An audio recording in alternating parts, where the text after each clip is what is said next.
Yo, what's going on, everybody? It's your boy, Sports But Casually, finally back with another video. It's been a while, hasn't it? I do apologize for how long it's taken me to get another video out. You know how crazy life gets sometimes. But I want to thank you guys for staying subscribed to the channel and sticking it out through this long period of no YouTube videos. As always, check the description for my link tree, links to my Instagram and my TikTok there. I've been way more active on those two social medias. And without further ado, let's get into the video. Remarkably, what I have for you guys today isn't about the Toronto Raptors. Heck, it's not even about basketball. It's about the NFL. And I haven't done one of those in a really long time.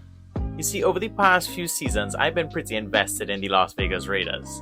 I just love how passionate their fan base is. I'm a pretty big Derek Carr fan. But above all else, I'm practically obsessed with just how poorly their rebuild has been handled. What can I say? It's like a car crash. You just can't look away. But to sum it up, the Raiders bought in these two guys, traded these two guys, and accumulated a bunch of first-round picks. 6 of them to be precise, which were to be used over the last 4 draft classes, in what was supposed to be a retooling of this storied franchise. And as we all know, it's been terrible. The 2 guys that were brought in have now been fired, and as for their first round picks, well, half of them aren't with the team anymore, either due to their on-the-field play or off-the-field stuff. As for the other half, 2 of them were actively being shopped before the trade deadline, which just leaves one, the diamond in the rough. The silver lining inside these dark clouds. Running back Josh Jacobs.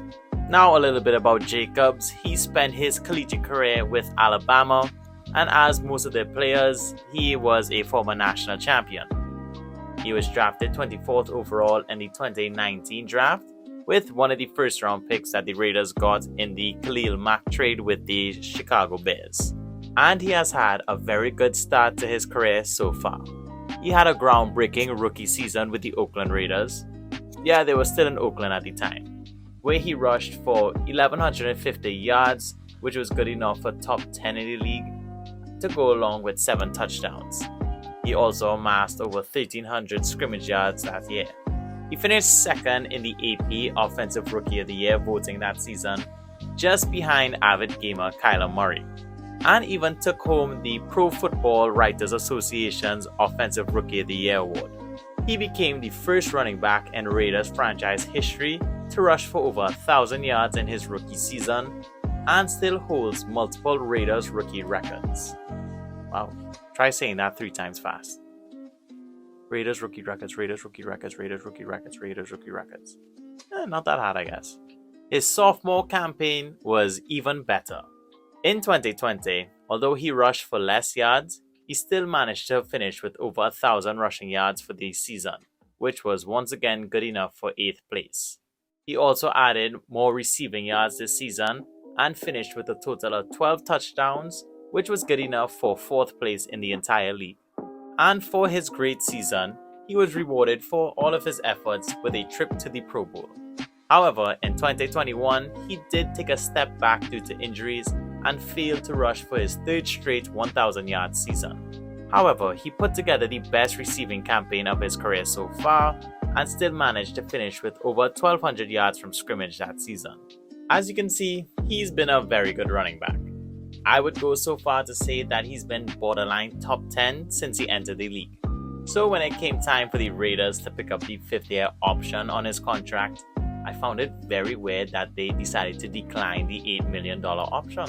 Now I get why you did it for Abraham and for Farrell, but Jacobs actually contributes to your team.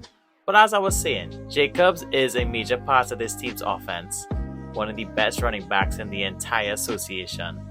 And not to mention, your only good first round pick you've had in the past 4 or 5 seasons. So why wouldn't you want to keep him on your roster? But just because the Raiders declined his 5th-year option and failed to negotiate a new deal with him in the offseason, I don't think they don't want him back on the roster. But it's going to be a lot harder for them to get him back on the roster next season. That's because just like the cost of living, everywhere in the world right now, the price just went up.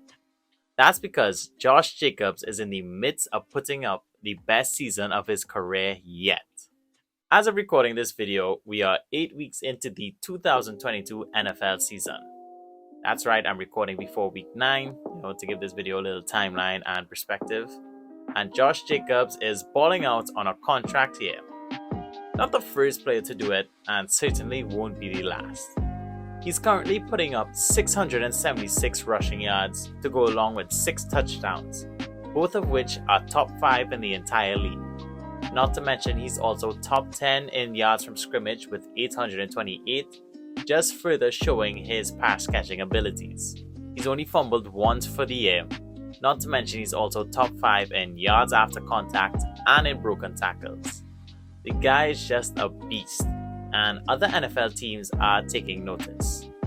To make the pie even sweeter for Jacobs, he'll be entering 2023 as an unrestricted free agent, joining the running back free agency class with only Saquon, Barkley and Kareem Hunt as the big names. Also considering that he won't be 25 until next year February, which means he'll be entering his prime just in time for a big payday. So as we established, Jacobs deserves and is probably going to get a big contract in free agency. And it's simple to say that all the Raiders have to do is just give him said big contract. But it's not that simple. It's never that simple. According to Spotrac.com, the Raiders next season are projected to have just over $30 million in cap space to use, which is good. But considering that they will only have 30 players signed to the roster at the time, makes things a little more difficult. Yeah, money is a big part of running sports teams and franchises. Who would have thought that? And with that in mind, I kind of understand why the Raiders declined the option and didn't negotiate for a new one in the offseason. You see, this is a new regime, and typically when this stuff happens, they like to get their guys in the building, either as staff members or as players on the field. And also, given the way that a lot of their contracts are set up for next season, it kind of makes sense why they didn't want to commit long-term financially to a guy they didn't draft. Because in 2023, Las Vegas has a lot of big contracts kicking in for guys like Derek Carr, Hunter Renfrow, Chandler Jones, and Max Crosby. So you already have a lot of money tied up to your big-name guys one time. So while the Raiders may want to keep Jacobs, I think they should do everything in their power to retain him. It's no doubt going to be very expensive for them and can potentially put them over the cap. Now let's say that him and the Raiders can negotiate on terms for a new contract and he ends up hitting the open market. What type of deal will he get? What is his value? Well, according to Spotrac.com, once again, they project him as getting an $11.7 million per year over 4 years. So a 4-year, $47 million deal. Which, I think is a pretty decent deal. It'll make him one of the highest earners among running backs. However, I do think, he's entering an open market where he'll be the second best available running back. Arguably best running back available because, given Saquon Barkley's age and injury history, not to mention the fact that the cap will be going up, I do think that he'll be worth more and may have the potential of getting a bigger deal. I know that NFL contracts are filled with things like incentives and guaranteed money and a bunch of other factors which makes it way too confusing for me to understand. But if I had to give him a ballpark figure, I would say anywhere between 13 to 15 million per year, 4 years obviously. So if he signs like a 4-year, $60 million deal, 28 million guaranteed, I don't know. I'm just making that last part up. A 4-year, $60 million deal with either the Raiders or any other team, I think that would be fair value for him. I don't think that I'll put him like number 1 best, highest paid running back. But in that top 3 echelons, I think that's where his value is at now, considering, the cap is going up and things like that. Yeah, I think that would be a pretty good deal for him. That being said, I don't think everything will be sunshine and rainbows for him when he hits the open market. Running backs, as we know, is a notoriously undervalued position in the league. With the position's high injury frequency, a lot of teams end up either A, not paying running backs, B. Not paying running backs much, or C. Drafting new youngsters who they can have long-term on cheaper team-friendly deals.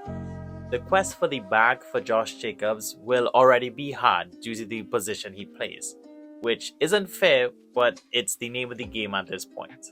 But if he finishes strong in the second half of the season and remains healthy, I do honestly believe that Josh Jacobs would be putting himself in a position to get a big money contract come 2023, whether that be from the Raiders or any other teams. Thanks for watching, everybody. Once again, I just want to apologize for the long time between videos.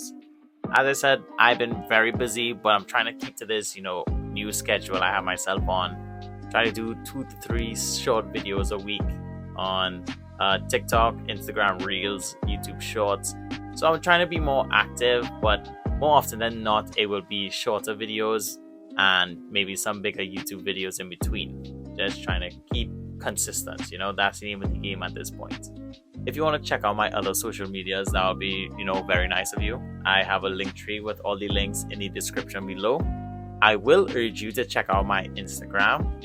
I'll be dropping my second half NFL positional rankings after week 9. Week 9 would kind of be the halfway point for everything, so be sure to look out for that. And in the coming weeks, I'll be doing my first quarter NBA positional rankings, so you don't want to miss any of that. Those will be coming up sooner than you think. But until then, yeah guys, I shall see you all for the next video. Don't know when that is, but be sure I'll have a lot of YouTube shorts up for you guys to keep you all entertained in the meantime. Remember, take care, be safe, thanks for sticking around for the channel, and later.